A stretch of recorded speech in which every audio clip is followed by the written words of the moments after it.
자, 반갑습니다. 잘 들으셨죠?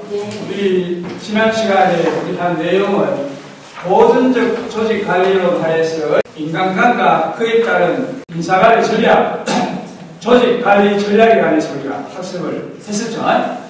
보셔서 아시겠지만 보존적 조직 하에서의 인간관리로는 크게 합리적, 경제적 인간관리, X론적, 미성숙적 인간관리, 기계론적 인간관리로 구성되어 있다는 것을 살펴보았습니다.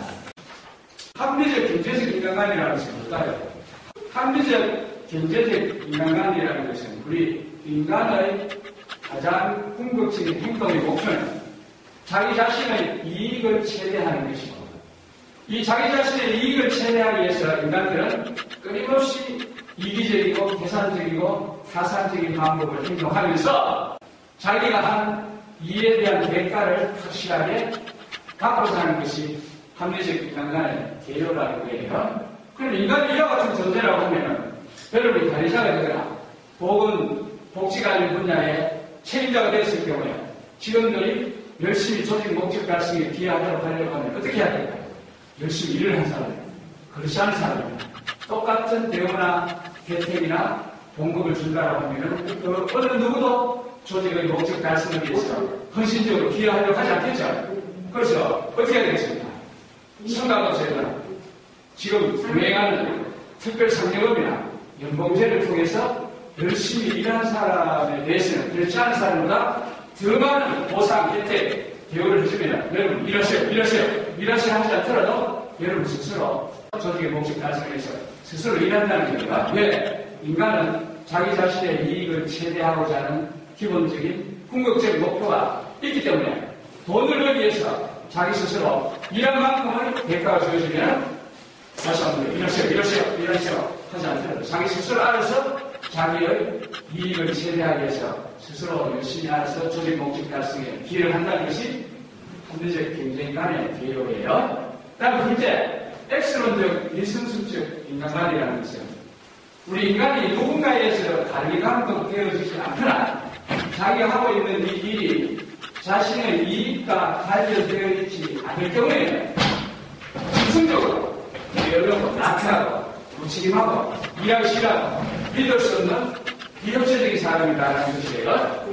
동시에 인간은 태어날 때부터 미성숙적인 존재라 항상 남에게 의존적이고 변덕스럽고 눈앞에 보이는 이익에만 연연하는 자아의식이 결여되어진 존재라고 본다는 거예요. 그래서 그럼 이와 같은 인간을 관리하려고 하면 우리가 어떻게 해야 되겠습니까?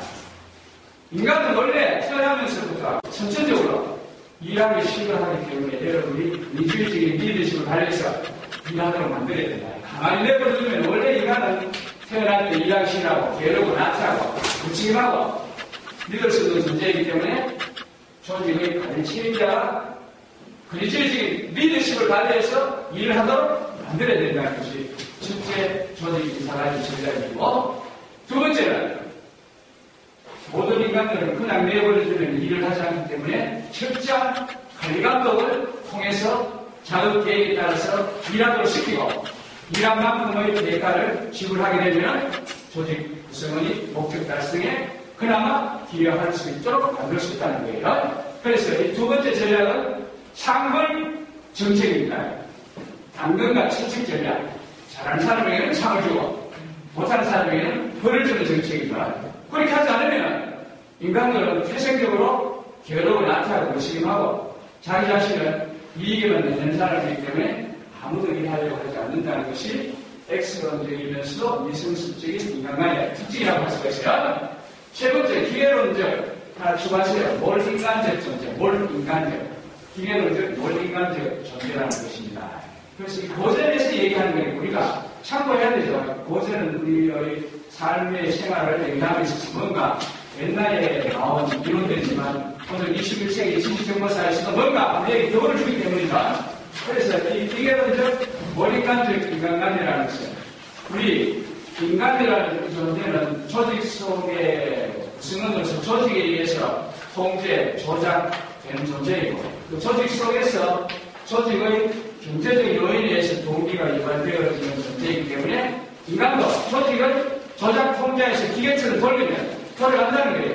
그래서 저도 지금 딱 기계처럼 2시에 수업 시작해서 3시 20분 되면 딱 마쳐야지 여러분 불만이지.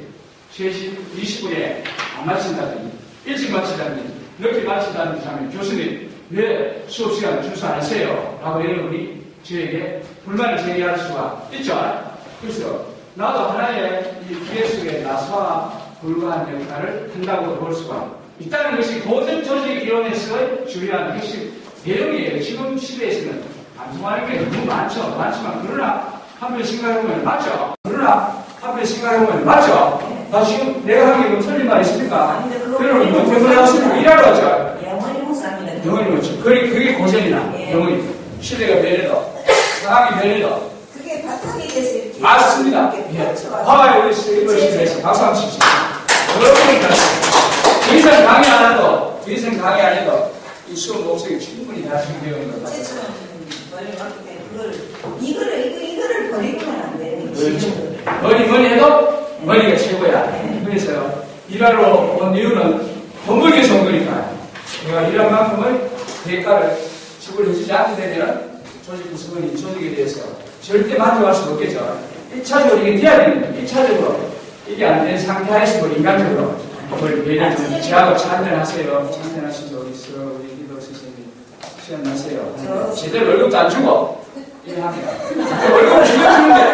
월급은 주긴 주는데 나는 지금 아침 9시에 와서 너무나도 열심히 일을 하고 옆자리에 있는 친구를 보니까 적당히 시계만 보면서 퇴근 시간만 기다리면서 적당하게 시간 떼고 가는데도 월급날 명세서를 보니까 똑같은 월급이 주어진다라고 하면 일하는 것이 딱 떨어지는 거 아니에요. 그죠? 그러니까 더 열심히 일하는 사람에게는 더 많은 배우 혜택 보상을 주고 연말에 가서 더 특별히 상여금을 준다든지 해야 열심히 직원들이 열심히 더 일한다는 것이 고전 이론의 핵심 내용이었어요. 그래서 이게 이제 지난 시간까지 우리가 살펴본 내용이고 이게 또 중요하긴 하지만根本바탕인데 이렇게 한다고만 해서 조직이 제대로 돌아갈까요? 안 돌아가죠. 열심히 다 이제 일을 해서 여러분 원하는 만큼의 급여 혜택이 주어지게 되고 열심히 일하는 사람한테는 상이 주어지게 되고 못하는 사람한테는 또 벌칙이 주어지게 되고 이래 해서 잘 돌아가면 좋겠는데 이게 잘 안 돌아간다는 말이에요.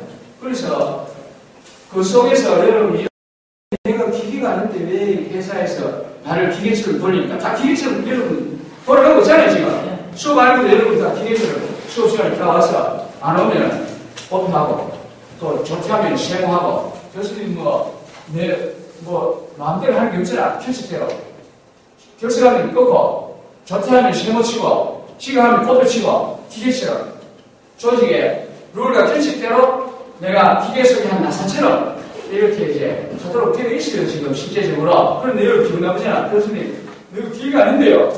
내가 어떻게 기계입니까? 혼란스럽죠. 기계 아니에요. 기계잖아요. 교수님도 기계입니다. 그런데 기분 나쁘잖아요.